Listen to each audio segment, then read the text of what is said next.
माँ तू सबसे प्यारी है, माँ तू जग में न्यारी है। माँ तू सबसे प्यारी है, माँ तू जग में न्यारी है।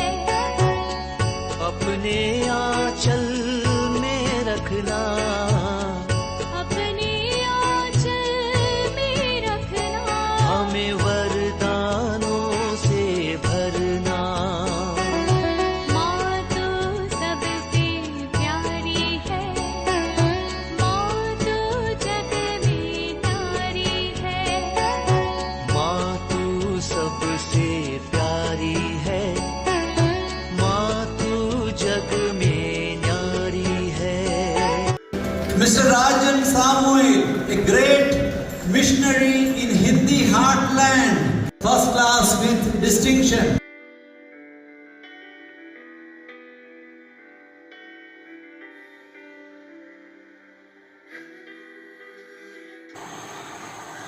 पिता, पुत्र और पवित्र आत्मा के नाम पर आमीन। आप सबों को जय यीशु। आज 7 अक्टूबर पवित्र रोसरी के महारानी का पर्व के रूप में कलीसिया 7 अक्टूबर को मनाया जाता है। अक्टूबर माह पूरे महीना पवित्र जपमाला के भक्ति का माह के रूप में मनाते हैं। रोसरी के इस पर्व के विषय में या रोसरी के विषय में अनेकों क्लास अब तक हमारे इस YouTube चैनल में मैंने ले चुका हूँ। अभी हाल ही में जो रोसरी का महीना शुरू हुआ, रोसरी के विषय में सब और माता मरियम के विषय में सब क्लास ले रहे। एक बहन मेरे से पूछा, आपको केवल मरियम का ही घोषणा करना है क्या, यीशु का घोषणा नहीं करना? बड़े प्यार से उनके सवाल, ऐसा लगता है माता मरियम के विषय में बोलना कुछ गुनाह है। शैतान के विषय में सिखा सकते हैं, अन्य बातें सिखा सकते हैं, दुनियावी बातें सिखा सकते हैं, लेकिन पवित्र बाइबल में माता मरियम के विषय में जो बातें लिखा है उसके विषय में सिखाना गुनाह हो गया। दूसरी बात, रोज़री प्रार्थना मैंने 30 सितंबर के दिन में जो क्लास लिया था उसमें बताया, ये पवित्र बाइबल का मनन चिंतन करने का एक अच्छा तरीका है और मध्यस्थ प्रार्थना करने के लिए एक उत्तम तरीका है।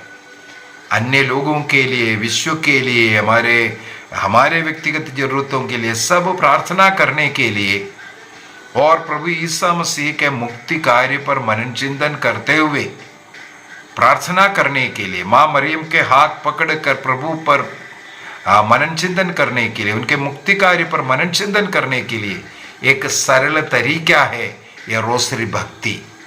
इसे शैतान अवश्य डरते हैं। शैतान को एक तो माता मरियम का नाम से बहुत डर है और दूसरी बात है रोसरी प्रार्थना, ये शैतान का सिर को कुचलने वाला हथौड़ा है, तो वो इसके विरोध करेगा। 7 अक्टूबर को क्यों इस पर्व को मनाए जाते हैं, इसके पीछे का कुछ इतिहास इसको भी हमने पूर्व क्लासों में बता चुका है। फिर भी सबसे पहली बात है, हमारी ये पारिवारिक प्रार्थना एवं धर्म शिक्षा जो पुस्तक है उसके पेज नंबर 201 में इस रोसरी का पूरे इतिहास लिखा हुआ है। संत डोमिनिक को माता मरियम दर्शन दे करके 1214 में इस रोसरी भक्ति करने का आग्रह किया। उस समय पर कलीसिया में एक बहुत बड़ा पाषंडता चलता था। उस पाषंडता के खिलाफ, उस पाषंडता को खत्म करने के लिए इस शस्त्र को माता मरियम ने संत डोमिनिक को दिया। संत डोमिनिक से कहा, इस शस्त्र के द्वारा, इस प्रार्थना के द्वारा, इस पाषंडता, अल्बिजेंसियन पाषंडता खत्म हो सकता है। और संत डोमिनिक का इतिहास यदि हम पढ़ेंगे, इस दर्शन के बाद अनेकों बार माता मरियम ने उनको फिर से भी दर्शन दिया, कैसे रोजरी करना, क्या अर्थ है, ये सब उनको सिखाता था। संत डोमिनिक के बाकी जीवन काल में पूरा स्वयं रोजरी करता था और रोजरी करने के लिए लोगों से आग्रह किया।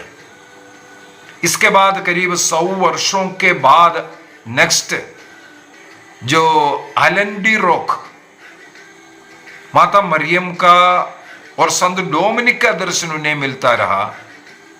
इस रोजरी भक्ति को और आगे बढ़ाने का कार्य एलन डी रोक ने किया और इस रोजरी भक्ति के द्वारा अनेकों चमत्कार है। सबसे पहला चमत्कार ये अल्बिजेंसियन पाषंडता जड़ से खत्म हुआ इस रोजरी प्रार्थना के द्वारा। इसका मतलब शैतान के विरुद्ध बहुत बड़ा एक हथियार है रोजरी प्रार्थना। इस किताब के अंदर ही आपको मिलेगा उसका इतिहास। संत पापा पियूस पांचवा, पायस फिफ्थ, वो स्वयं एक डोमिनिकन बिशप था, इसलिए उनको इस रोजरी भक्ति के विषय में अच्छी तरह जानकारी था। उन्होंने अपने जो पेपल टाइम में पोप बने रहने के समय पर इस रोजरी को और बढ़ावा देने का कार्य किया। उस समय पर 3 भेदों का, आनंद का भेद, दुख का भेद और महिमा का भेद का रोजरी एलन डी रोक के द्वारा ही इस प्रकार विभाजन करना, यह सब जो शुरू किया था, उसको संत पापा पियूस फिफ्थ ने स्वीकार किया और कलीसिया से आग्रह किया इस प्रार्थना, शक्तिशाली प्रार्थना ये करने के लिए। इसके बाद हमें मालूम है ये हुआ 1569 में, 1569 में संत पापा पियूस ने इस प्रार्थना को स्वीकार किया उनके जीवन में स्वयं, और वो अन्य लोगों को भी प्रेरित करता था।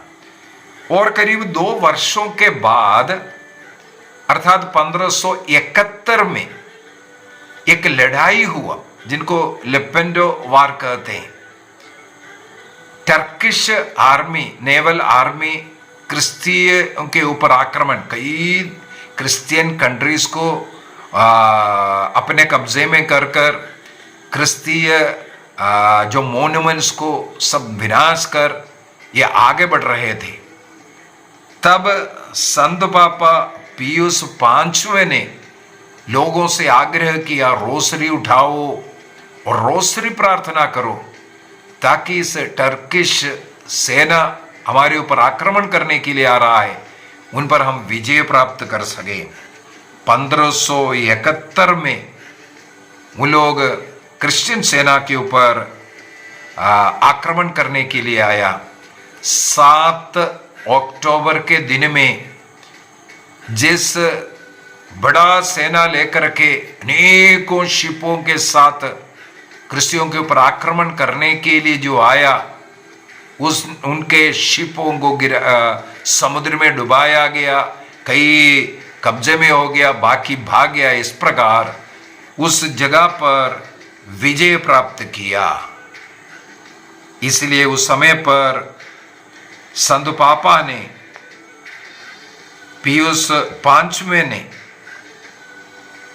1572 में, 71 में ये लड़ाई हुआ था, विजय हुआ था। इसलिए 1572 में, अगला वर्ष में, उस दिन को पर्व मनाने के लिए अर्थात विजय माता का पर्व मनाने का आग्रह किया था।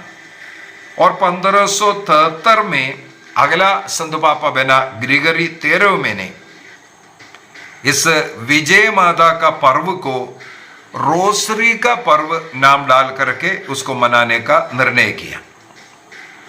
इसके बाद हमें मालूम है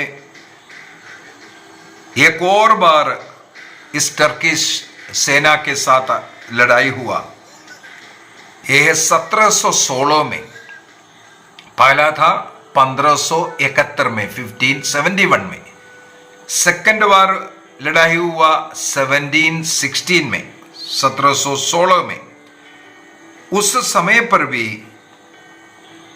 इस शत्रु सेना के ऊपर विजय प्राप्त किया। उस समय पर भी रोजरी प्रार्थना के द्वारा ही वो सेना आगे बढ़े थे और उनको विश्वासियों के द्वारा भी रोजरी भक्ति प्रार्थना युद्ध में विजय के लिए इस्तेमाल किया। संत पापा क्लेमेंट उस समय पर संत पापा था। उन्होंने इस दूसरी विजय के बाद इस रोजरी प्रार्थना को सारे विश्व के कलीसिया में रोजरी प्रार्थना करने का आग्रह किया। इसके बाद 1884 में, 1884 में संत पापा लियो 13वां था उस समय पर। उन्होंने इस अक्टूबर माह को रोजरी भक्ति का माह डिक्लेयर किया, मंथ ऑफ रोजरी। अक्टूबर महीना इसलिए हम लोग रोजरी भक्ति करते हैं। 1884 में संत पापा लियो 13वें ने इस माह को रोजरी भक्ति का माह के रूप में घोषणा किया। क्या कारण है? रोजरी भक्ति के द्वारा शत्रुओं पर विजय प्राप्त किया, उसको याद करते हुए।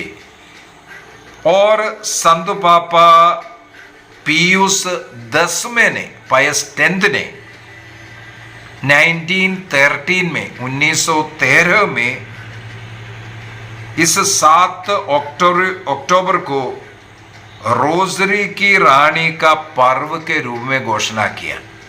पहले क्या था? रोजरी भक्ति का था, लेकिन 1913 में रोजरी की रानी का पर्व के रूप में माता मरियम को उसके अंदर जोड़ करके उस पर्व मनाने के लिए, इसलिए 1913 से लेकर के अभी तक वही भक्ति करते रहते हैं।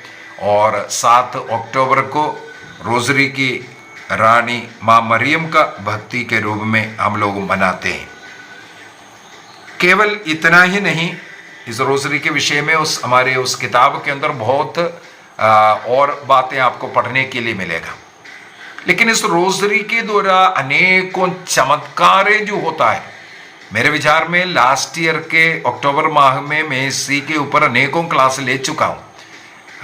विश्व भर में जितने भी रोजरी भक्ति के द्वारा हुए बड़े बड़े चमत्कारों का क्लास पिछले अक्टूबर में, मेरे विचार में पिछले अक्टूबर में ही मैंने क्लास में लिए थे। लेकिन 2-3 चमत्कारों के विषय में मैं बोलना चाहूँगा। सबसे पहले हम लोगों ने देखा टर्किश सेना के साथ बहुत ही छोटा सा क्रिश्चियन जो लीग जो सेना है, उनका विजय केवल माता मरियम के मध्यस्थता के द्वारा, इस रोजरी भक्ति के द्वारा हुआ है। ये इतिहास गवाह है। दूसरा, ऐसे कुछ इतिहास में लिखा हुआ बात आप सर्च भी कर सकता है, गूगल सर्च कर सकता है इस सत्य को जानने के लिए। हमें मालूम है दूसरी विश्व महायुद्ध, वर्ल्ड वॉर सेकंड 1945 में हुआ था। उस समय पर अगस्त 5 तारीख को जापान के हिरोशिमा में अमेरिका ने एक एटम बॉम्ब डाला। उस एटम बॉम्ब का नाम लिटिल बॉय है। अगस्त 5 को जापान के हिरोशिमा में अमेरिका ने इस एटम बॉम्ब डाला, जहां वो गिरा है 0 पॉइंट जिसको कहते हैं। आपको मालूम होना चाहिए लाखों लोगों का मृत्यु, और आज भी उस क्षेत्र में जन्म लेने वाले बच्चे अपाहिज होते हैं और उस क्षेत्र पूरा नष्ट हुआ। इस प्रकार का बहुत कुछ आपको इसमें इतिहास में ही पढ़ने के लिए मिलेगा। लेकिन उस 0 पॉइंट जहां वो बॉम्ब गिरा, उसके पास में एक चापल में बैठ करके 8 जेस्यूट पुरोहित लोग संसार में शांति होने के लिए रोजरी जप रहा था। जब ये एटम बॉम्ब हिरोशिमा में गिरा, उसी हिरोशिमा, उसी प्रदेश के करीब में एक चापल में बैठ करके रोजरी करने वाले इन 8 पुरोहित, उनको कुछ भी नहीं हुआ, उनको कोई हानि नहीं हुआ।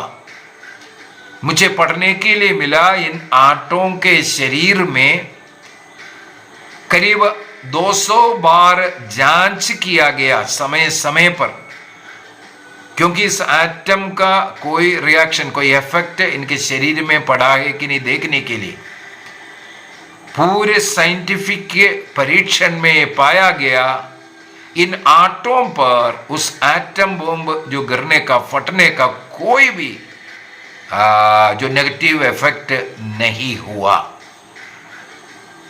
ये केवल जेसूट समाज के लिए नहीं, केवल कैथोलिक लोगों के लिए नहीं, पूरे विश्व के लिए एक चमत्कार था इन 8 का जीवन, 8 जेसूट पुरोहितों का। अभी अगला एक और बता कर देता हूं, इसे सेकंड वर्ल्ड वॉर से जुड़ा हुआ है। सेकंड वर्ल्ड वॉर के समय पर सोवियत यूनियन ने, जो रशिया, ऑस्ट्रिया को अपने कब्जे में किया। 1945 में सेकंड वर्ल्ड वॉर जब हुआ, सोवियत यूनियन ने ऑस्ट्रिया को अपने कब्जे में किया। पॉलिटिकली बहुत कोशिश, बातचीत सब चला करके देखा, सब फेल हुआ। सोवियत यूनियन ऑस्ट्रिया को आजादी देने के लिए तैयार नहीं हुआ। वहां पर 1947 में एक पुरोहित जिनका नाम है पेत्रुस पाउलिक, उनके द्वारा एक क्रूसेड शुरू किया, रोसरी क्रूसेड। ऑस्ट्रिया में 2 वर्षों तक पॉलिटिकल लीड तरीके से बहुत कोशिश किया, देश विदेश सब मिलकर के ऑस्ट्रिया को वहां से आजादी देने के लिए, लेकिन रशिया नहीं मान रहे थे। तब एक पुरोहित के मन में आया, हम रोसरी जुलूस निकालेंगे। उन्होंने एक रोसरी क्रूसेड शुरू किया 1947 में। धीरे धीरे लोग उसमें ज्यादा जुड़ने लगे। जितना वो पुरोहित भी नहीं सोचा, उतना अधिक लोग रोज रोजरी करना, रोजरी जुलूस में भाग लेना। लोग इस प्रकार बहुत ही वेल डिसिप्लिन्ड तरीके से, मुझे पढ़ने के लिए मिला, इवन जो शत्रु सेना के जो लोग हैं वे भी प्रार्थना करना शुरू किया। ऐसा भी घटना है। आखिर में 1955 में, 1955 में कोई नहीं सोचा था, कोई पॉलिटिकल लीडर्स, किसी को कुछ समझ में नहीं आ रहा है। अचानक रशिया ने कहा हम ऑस्ट्रिया को आजाद कर रहा है। इस प्रकार 1955 में ऑस्ट्रिया लिबरेट हुआ, आजाद हुआ। इसके पीछे का कारण है रोसरी क्रूसेड। रोसरी प्रार्थना पॉलिटिकल लीडर्स का कठोर हृदय को भी इस प्रकार पिघला सकता है। ये एक घटना, इंसिडेंट हमें सिखाते हैं। एक और मैं बता करके देता हूं। हमें मालूम है जर्मनी 2 भागों में विभाजित हुआ था, ईस्ट एंड वेस्ट जर्मनी। शत्रु बन गया क्योंकि कम्युनिज्म इतना अधिक बढ़ गया था। इस कारण वहां आंदोलन हुआ, ये जर्मनी को 2 भागों में विभाजित किया। इसको बीच में बर्लिन वॉल कहते हैं। एक दीवार खड़ा किया, शत्रुता का दीवार। उस समय पर वहां पर भी यही कार्य शुरू किया। ईस्ट जर्मनी में एक चर्च है, निकोलस चर्च, लीप्जिग में। वहां पर हर मंडे को पहले छोटे छोटे ग्रुपों में वहां पर इसके खिलाफ जो शत्रुता और जो कम्युनिज्म बढ़ रहा है उसके विरोध में वहां पर शांति से प्रोटेस्ट करते हुए ये रोसरी प्रार्थना करना शुरू किए। इस प्रार्थना में धीरे धीरे लोगों की संख्या बढ़ना शुरू हुआ। देश की आजादी के लिए ये शत्रुता का दीवार, जो बर्लिन वॉल जिसे कहते हैं, वो दीवार गिर जाए इस कार्य के लिए। वहां पर भी हम लोगों को मालूम है, इतिहास गवाह है, 1989 में 1989 में नवंबर माह के समय पर ईस्ट एंड वेस्ट जर्मनी मिलकर के उस बर्लिन वॉल को, दीवार को तोड़ करके, शत्रुता के उस दीवार को तोड़ करके ईस्ट एंड वेस्ट जर्मनी एक जर्मनी बन गया, एक बन गया। उसके पीछे शांति से प्रार्थना करने वाला, और शांति की प्रार्थना बहुत भव्य रीति से प्रार्थना कर रहा है, लेकिन शत्रुओं को अशांति देने वाला प्रार्थना, शैतान का सिर कुचलने वाला प्रार्थना, इसके द्वारा ईस्ट एंड वेस्ट जर्मनी का यूनाइटेड होना, एक कंबाइंड आज एक जर्मनी है। इसका पीछे का कारण भी रोसरी कितना चाहिए। आप केवल इंटरनेट के अंदर ढूंढ लीजिए, सर्च कर दीजिए, जो रोसरी प्रार्थना के द्वारा हुए जो चमत्कार बोल करके। जब रशिया और यूक्रेन का लड़ाई चल रहा था पिछले साल, मैंने उसका भी फोटो दिखाया था। एक परिवार में शाम को रोसरी प्रार्थना चल रहा था। उस समय पर ही रशिया ने जो यूक्रेन में जो बॉम्ब बरसाया था, वो एक घर के अंदर आकर के गिर रहा है, लेकिन वो फटा नहीं, उनके किचन में आकर के घुसा। और जो लोग उसके बगल में प्रार्थना कर रहा है, रोसरी जप रहा है, लेकिन वो नहीं फटा। उसको बुझाने वाला शक्ति वो परिवार, जो प्रार्थना करने वाला परिवार जरूर मांग करेगा कि वो बॉम्ब अगर बुझ गया है, इसके पीछे का कारण है ये रोसरी की शक्ति। कितना चाहिए इस प्रकार। तो हमें निराश नहीं होना है, हमें हताश नहीं होना है। लोग क्या टिप्पणी लगा रहा है उसके ऊपर नहीं, लेकिन आपको एक विश्वास, एक भक्ति होना चाहिए, क्योंकि यह रोसरी प्रार्थना बाइबल के अनुसार है। बाइबल को मनन चिंतन करना, क्रिस्त का मुक्ति कार्य पर मनन चिंतन करना, क्रिस्त का जन्म से लेकर के जो कुछ कार्य हुआ 20 भेदों में हम लोग मनन चिंतन करते हुए माता मरियम की भक्ति के द्वारा हम ईश्वर तक पहुंचने का एक सरल तरीका, माता मरियम की शक्तिशाली प्रार्थना के साथ ये प्रार्थना प्रभु को अर्पित करता है। इस रोसरी प्रार्थना के द्वारा शत्रुओं का सिर को कुचलने का, शैतान का सिर को कुचलने का एक तरीका है। इसके द्वारा ये एक बहुत बड़ा शस्त्र है, एक बहुत बड़ा शस्त्र है। इस रोसरी माला में 59 मोतियां होता है, 59 मोतियां। इन 59 मोतियों के द्वारा हम शत्रु के ऊपर लगातार वार करने वाला एक शस्त्र है ये रोसरी माला।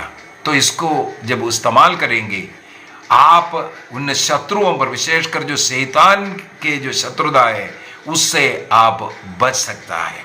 उसकी परीक्षा, पाप की ओर आपके झुकाव, लड़ाई झगड़ा से, घर में शांति और हमारे मनोरथों को पूर्ण करने के लिए, उससे बढ़ करके हमारी आत्मा की मुक्ति के लिए इस बाइबल का मनन चिंतन, प्रभु का मुक्ति कार्य पर मनन चिंतन करते हुए हम आगे बढ़ सकते हैं।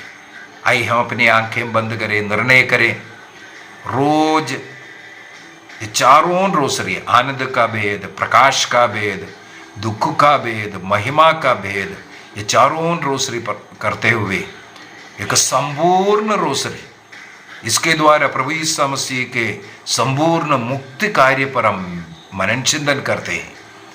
इन 20 भेदों में 20 बड़े बड़े मतलबों के लिए हमें प्रार्थना करना है। सबसे पहले उस घटना पर मनन चिंतन करना, इसके बाद उसके अनुसार एक छोटा सा प्रार्थना करना, इसके बाद किसी मतलब के लिए उसे समर्पित करना, इसके बाद प्रभु यीशु मसीह ने सिखाया हुआ हे पिता हमारी प्रार्थना, और बाइबल में स्वर्गदूत गब्रिएल ने कहा हुआ उस वचन, और एलिसबेत पवित्र आत्मा से भर करके जो बोलने वाला वचन, ये मिलकर के प्रणाम मरिया प्रार्थना बनाया। उस शक्तिशाली प्रार्थना जिसे सुनकर सर शैतान का चकराता है, उस प्रार्थना को करते रहेंगे। निर्णय कीजिए, मां मरियम के हाथ पकड़कर प्रभु पर मनन चिंतन करने का एक तरीका, मां के साथ मिलकर प्रार्थना करने का एक सरल तरीका, बाइबल पर मनन चिंतन नित्य निरंतर करते रहने का एक सरल तरीका, इसको हम अपने जीवन का एक भाग बनाएंगे। प्रभु इसके द्वारा अनेकों के जीवन में आशीष कृपा प्रदान करे। पिता, पुत्र और पवित्र आत्मा के नाम पर आमीन। आप सबों को जय यीशु।